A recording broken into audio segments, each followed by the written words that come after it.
If you want to sound clearer, if you want to sound sharper, if you want to sound more senior, then you need to start thinking in threes. Now, this is going to challenge some things because if you are one of those experts that knows so much about your content, then the temptation is to give a point and then to give a sub point with a sub point with a sub point. By the time you're done, you have about 17 points with three to five subpoints each, and the audience is just completely lost.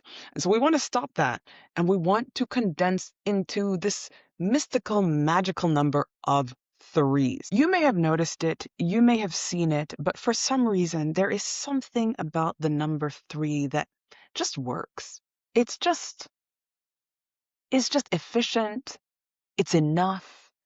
It does the job. It feels satisfying. There's something about the number three that you need to tap into if you want to be a better communicator. The thing is, one just stands alone. Two is like, okay, we have a little pair, but three feels full. It feels complete. It feels like, oh, yeah, that was a full circle moment. And so when we speak in threes, there is something that it does, which feels like, oh, now it's the end. I actually don't have the neuroscience behind this. I just know that it works. It's effective. And so you need to use it. Let me tell you a couple of things that it does. Number one is that there is a pattern. So as I mentioned earlier, one is just a standalone. It could indicate anything. It's not enough, right? Two is, there's this and there's that. Two can be useful for contrast. Like it's either this or it's that and it's nothing else.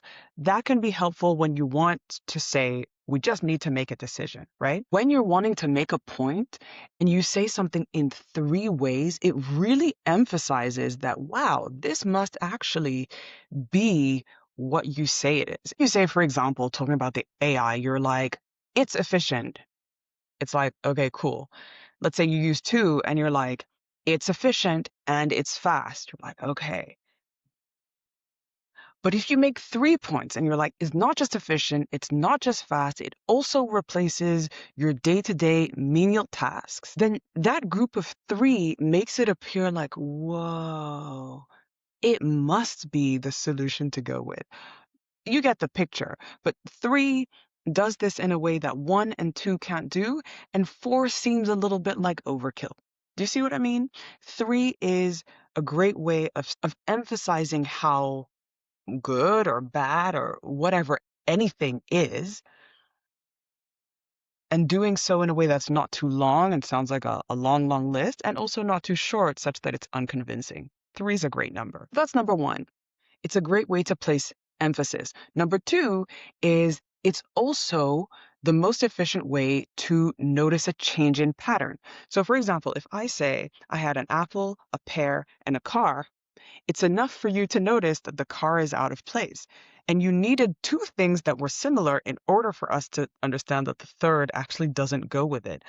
You cannot do that with one. You cannot do that with two. And three is the first number where you can notice that pattern interrupt and that you can see, okay, there's a point that's being made here. Essentially, it's the first number where your brain has enough data to contrast two things with another and notice the odd one out. You need three things in order for one to be the odd one out. See what I mean? And that means that you can use the power of three to make a point. You can use the power of three to highlight what matters, what you want your audience to pay attention to. You can use what they expect to change and give a humorous response. So for example, if you did a really good job on a project, you might say, I came, I saw, and I collected my flowers. And just by that, people expect the I came, I saw, I conquered. And when you say I collected my flowers, you're like, oh yeah, because I did a really good job. And it's a play on what they would expect. And you then subvert it to something that's kind of funny. And then the third point is there's something about it that signals completion, which is so satisfying. Let's say you're giving a keynote speech at your company and you're ending and you're wanting to thank the audience for being such willing participants. And you say, I want to thank you for your time. Cool. Number two, I want to thank you for your time and dedication. Number three, I want to thank you for your time, your dedication, and your hard work.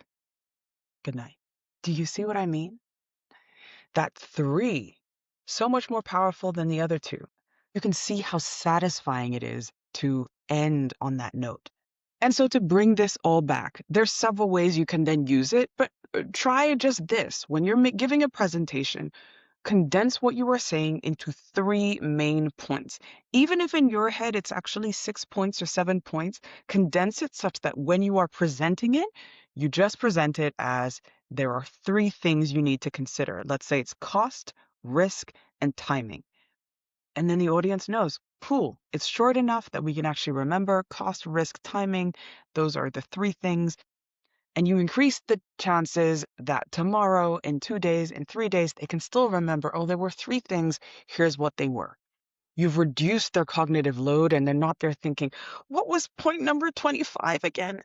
No. Essentially, you're changing the way you communicate from I need to share everything I know to I need to express this in a way that is easy to follow. So the next time you are explaining your expertise, force yourself into 3 ideas, 3 points, 3 reasons, 3 takeaways. Do not list everything. Tell yourself you are going to stick to it so that you ensure that your audience can follow you easily. Give them 3 points or 3 reasons or 3 takeaways. See what I did there? Freeze. You can do it too.